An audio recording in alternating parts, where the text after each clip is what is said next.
Hello everybody. Just wanted to give you a quick overview of the latest features on the WebSDR. So I'll start at the top one. Obviously you load the page up. There's two servers now.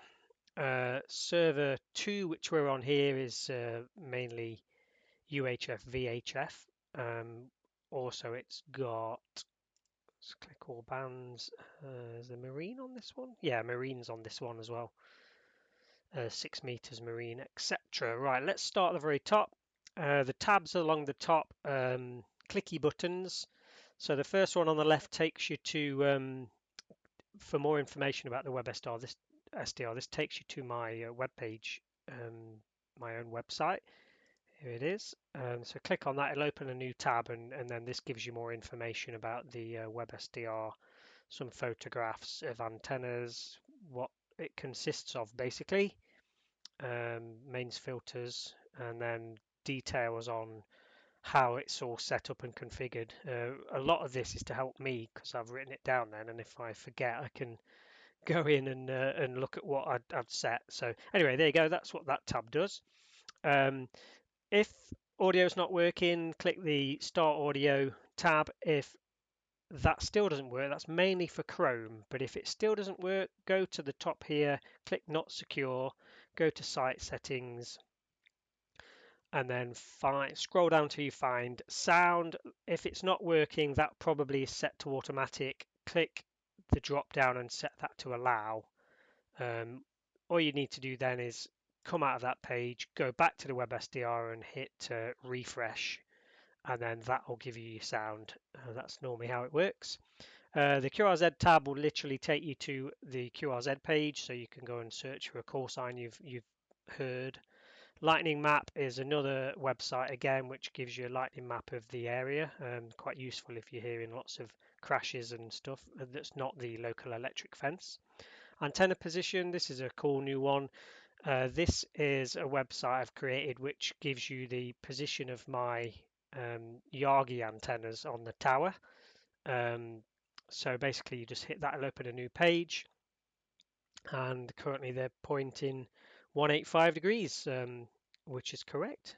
Looking at, I can see the rotator controller in front of me, and it really is pointing exactly where that needle says, so that's pretty cool. That's all ran from PST rotator, which I've got open at the moment. You can see down here, this is the rotator position that we've got at the moment, which this contains a web server, and that's what you're seeing when you click the page. So it relies on me having this open, and then obviously you'll be able to see it when you click on this page. So that's that one. It's quite useful. At the moment, it's only for the 6 meter band where we're using a Yagi antenna, but it gives us a bit of future proofing if need be. Weather station, that is my personal weather station, which is also mounted on a 20-foot pole next to the antennas, really again for wind position. What is cool about this is I can use it to feed into the software I just showed you, and actually turn the antennas into the wind, which I actually will do. So that's the weather station, and this is what that looks like. XBU weather, 1.4 degrees at the moment. Wow, that's not very warm, is it? But yeah, it gives you all the details of wind speed, direction, precipitation, etc. Loads of cool graphs. So yeah, this is my personal weather station, which you guys have got access to as well now. The next one, these get quite cool now. I like these. The more dials option is really just for display purposes. I was really experimenting with this. What I'd like to be able to do is the volume one, for instance. I'd like to be able to sort the coding out so that can actually change the volume of the WebSDR. It won't work at the moment. I'm still trying to work on the coding for that. So at the moment, these are really just for display purposes. It's telling you the antenna height, for instance, which is correct, 10 meters, shack temp 19. It's normally at 19, that's why I've set that, etc., etc. Just a bit of fun, really. That is. The next one is colors. Now this one probably my favorite new addition, because it allows you to alter the colors of the web page, which you can sort of set your preference then. you can either click the page color at the back, which makes it some horrible, nasty colors. So let's show you. So I don't particularly like that, but you might. Um, so basically, that's the background page color that can be set. You can then change the font color as well. These are just randomly generated based on these slider positions. It will randomly generate colors. Click reset if you're not happy with what you've done, and it will go back to the original.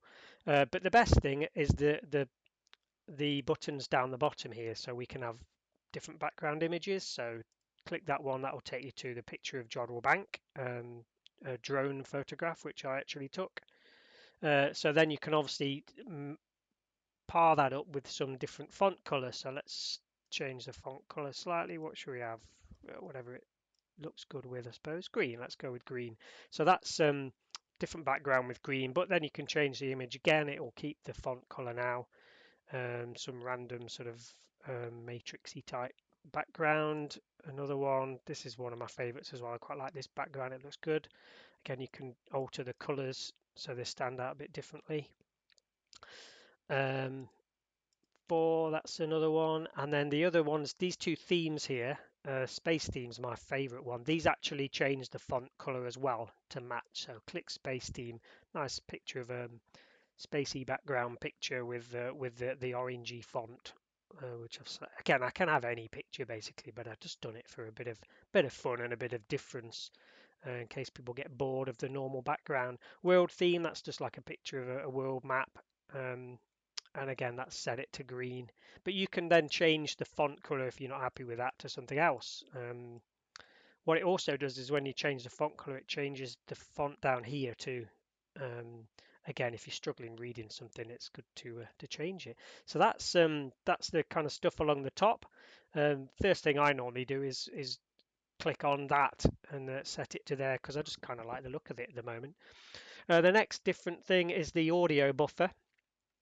What was happening is the more people that were connected, and we're just on a standard broadband connection here, it was sometimes getting a bit jittery. The connection was stuttering. So what I've done is created this audio buffer. I can't take all the credit because it's actually come from Clint over at Jodrell WebSDR, and I asked him for the coding, and he said, "Yeah, you can borrow it." So basically, what it does is just adds an audio delay to the WebSDR. So if you hover over things, they normally give you an idea of what they do. So the options it says that there are 0.125, 0.25, 0.51 or 2, and I think the default is 0.5, which is why it's set in the middle there. So basically, whatever you hear, you're hearing it half a second after it happened.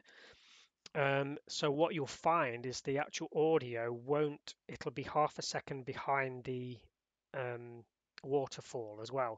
And then if you increase that more, it'll be, was it 2 seconds? 2 seconds behind the waterfall. So if you then click on a different position on the waterfall, 2 seconds later you'll hear the audio. So that's the downside of it. But the upside is you shouldn't get any stuttering, if you leave it on it, well, you just set it basically to whatever works for you when you don't get any stuttering. It depends a lot on your own PC and how many functions are going on in the background and stuff. I just tend to leave it on the default and it works fine. I've not had any stuttering since I put this in, so that's good. What else? I think that's it. With the latest updates. I don't think there's anything else really. What I've done is at the bottom here, I put the updates on what's been added. So we've had some new bands. We've got a marine band now, which is a new cool thing. So worth having a listen to. On the other server, we've got the air band.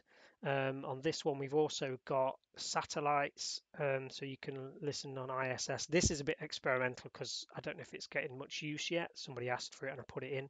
If not, then we'll just swap it to another band and maybe expand airband or something like that with it. But we're pretty much maxed out now on both of these servers, with the number of well, you can see there's loads number of actual dongles and things connected.